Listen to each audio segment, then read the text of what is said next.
brilliant. Yeah, some people exclaiming, hopefully in support of the last act, not that we're nearly at the end. You guys have been absolutely lovely. You've given your love all the way through every single act, and I know you're all going to magnify it, double it up, and give me a 20 on the scale to welcome the last act. Please welcome the stage the wonderful Magnus!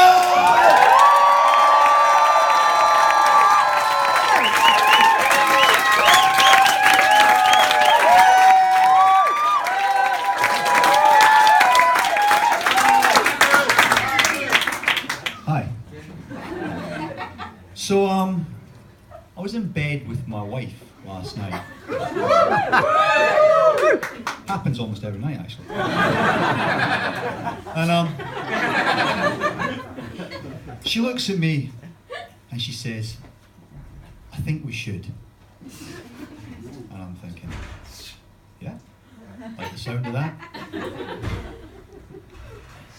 I think we should be more like Michelle and Barack Obama.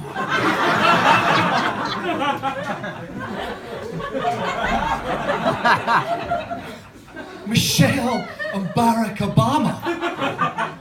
We've tried some ambitious things in the bedroom before.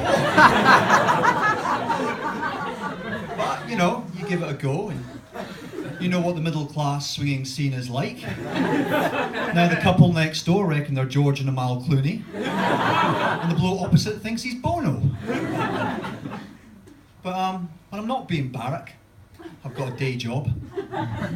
I work in advertising, which morally puts me a million miles away from Obama.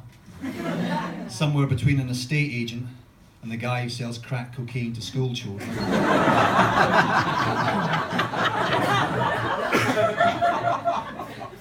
But from a professional point of view, there's a ad that's caught my eye recently. Don't know if you've seen it. It's the new army recruitment ads. I say new, they're actually the old, your army needs you, but rebooted for the 21st century to appeal to the youth. It's probably mostly you guys, actually. Now they say, me, millennials. Your country needs you and your self-belief. Or, phone zombies. Your country needs you and your focus. Are they fucking mad? What sort of army are they trying to create? Stop me if I'm wrong, but running into a war zone going, me, look at me. It's not a survival trait. You are now a sniper's best friend.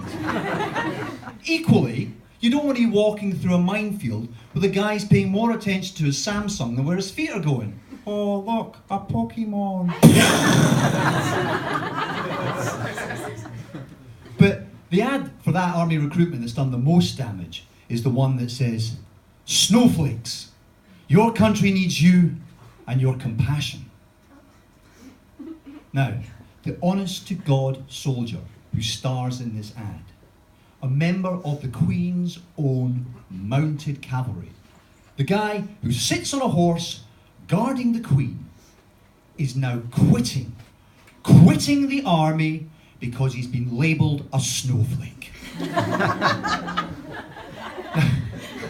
Now, what signals does that send out to our enemies? I'll tell you exactly what it tells them. It tells them that the army whose job to defend our shores, our lives, and our liberty will run away if you call them names. Right, lads, over the top, here we go. Hey, Tommy, you are just a big twatter. Oh, fuck this, we're off. So, clearly changing times for the army. Used to be in the olden days, it was almost entirely Scotsmen, or to give them their technical military term, cannon fodder.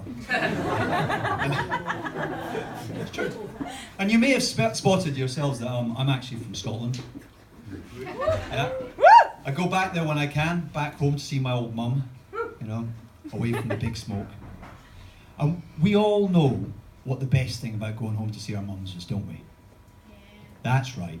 Looking through the local paper to see which one of your old schoolmates has been arrested.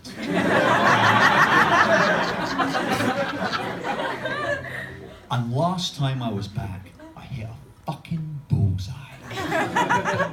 Scott Rogers. Scott fucking Rogers.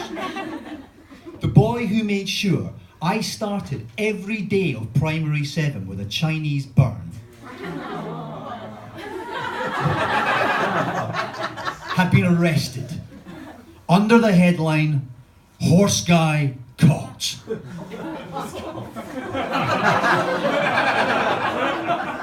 Now, Horse Guy, Scott, was being charged with the crime, I shit you not, of unsolicited equine masturbation. For those of you who haven't got a legal degree, that is the crime of going into a field and tossing off horses.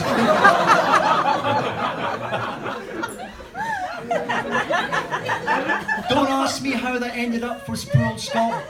Maybe his Chinese burn habit had spiraled out of control.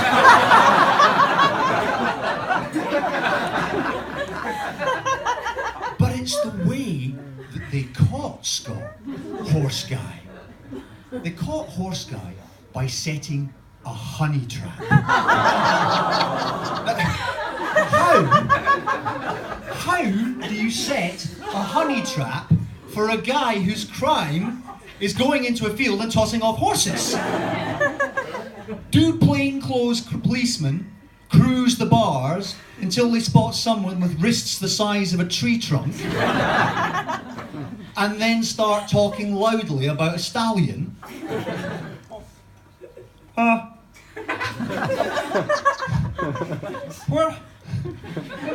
Where are you going to put that handsome stallion of yours tonight, then? I will be putting it in the field by the woods.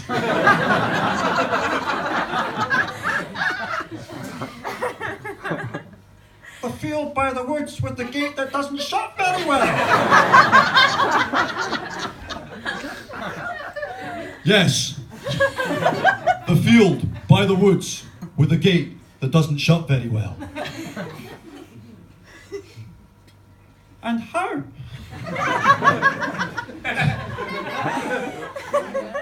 and how will you know it's your stallion? That is easy. It will be wearing a crotchless saddle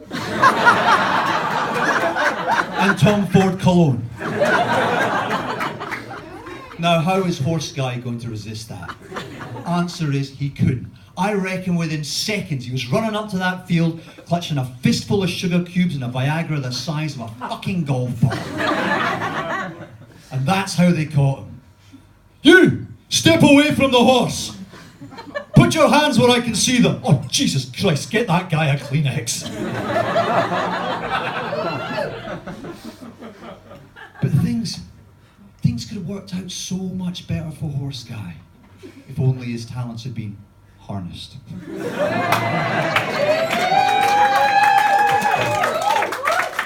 Because clearly he's a guy of very little intelligence, and clearly thinks nothing about rushing headlong into danger. He is exactly the guys that the army should be reaching out to. The poster campaign, it writes itself. Horse Guy, the Queen's own mounted cavalry needs you and your ability to toss off horses. Thank you for listening to my ramblings. See you again.